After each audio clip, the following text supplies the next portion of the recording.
Hey everybody, welcome back. So in this video we're going to do one, possibly two examples of using this theorem we just looked at in the previous video and how we will calculate some basic probabilities. So I've got an example here with three components to it because I think all three are important to show how the theorem works.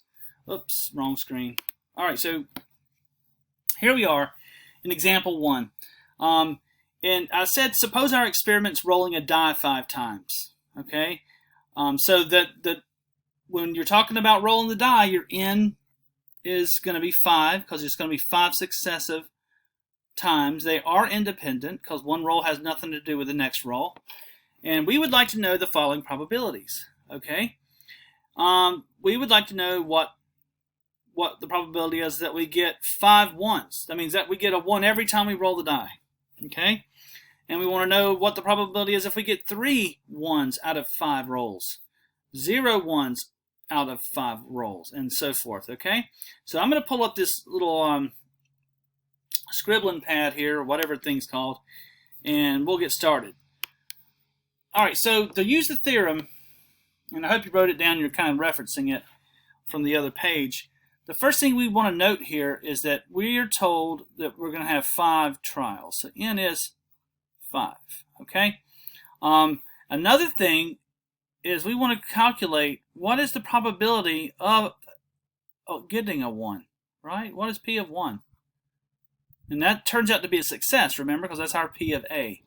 Well, there's 1 on a die with 6 sides, so the probability of getting a 1 is 1, 6. And we probably want to talk about P of not 1. Oh, you know what? I'm going to leave it like that. I wrote the word in that one and then a number in that one. I know that's not great, but I don't have much space there, so that'll work. 1 minus 1 sixth is 5 6. All right, so there's the P of it not happening. All right, so let's take a look at the very first one. We want to know what is P of 5 ones. That means we get it every time we roll the die. All right, so the theorem says it's n choose n. So it's 5 choose 5 times P to the 5, or P of A to the 5, which is that. And then we would have 5 6 to the 0 or whatever. Well, it doesn't factor in. I think this is a 1. So let's take the calculator out and compute this, and I'll show you how to, in case you forgot, how to kind of work around that a little bit. Let me clear this thing out. Comes from another problem. All right, so we want to do 5, and then choose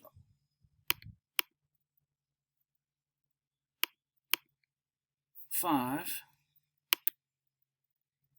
Oh no, what did I just do?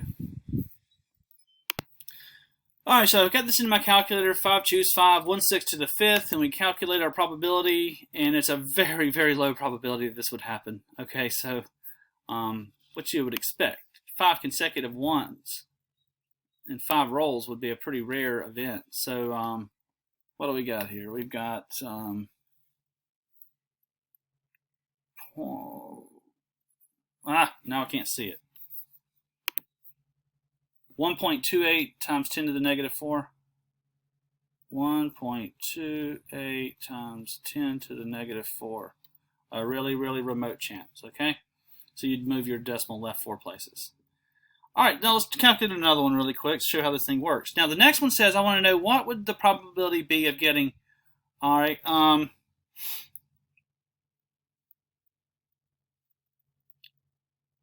3 ones, right? 3 ones in 5 rolls. So this would be when we would kind of follow that middle category. Let me go back and show you, just in case you don't remember or you're not looking at it. You're going to follow this format right here. It's going to be 5 choose 3, right? And a success is A. A would be our 1 6 to the 3, and n minus 3 is going to give you a 2. But well, I'll talk about this in a second when I write it up. Okay, hold on. Back to my pad. All right, so we get 5 choose 3 times 1 6 to the 3 times not the probability of not a 1, which we said was 5, 6. And you know, when I know it says n minus or k minus n, but honestly, these always have to sum to n. So this has got to be a 2, right? And that's how I think of it, and that's how I really do these. So, and this turns out to be, go back to the calculator. Maybe I could speed this up a little bit. Second, enter. And we'll go back here and do some editing. That's going to become a 3. And this is going to be a 3.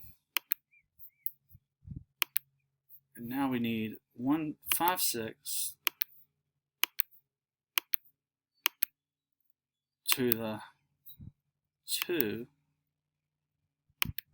and now we get 0.32, we'll just call it 0.032. So we get 0.032 for that one.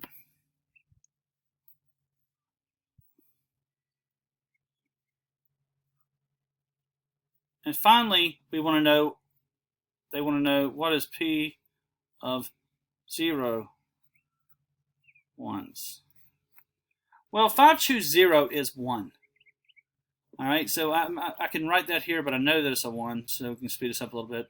And we're going to do times 5, 6 to the 5, which is just 5, 6 to the 5th power. And we'll calculate that real quick.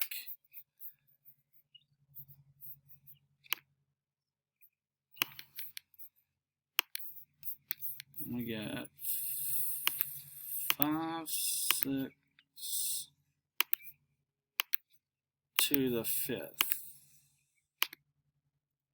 And we get what? 0.402, say. 0.402.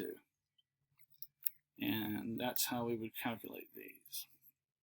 0.402. So that's the most likely outcome so far. Anyway, that's how you want to work with this theorem a little bit. And I think that we have to stop this video. I've got 2 more examples I really want to do. The next one's pretty quick, and then I got a kind of a tricky one to do. So I'll see you in the next videos. I think you should watch all these before you try to do the assignment, because there might be some things that I didn't do in these simple cases right here. But check them out. I'll see you in a minute.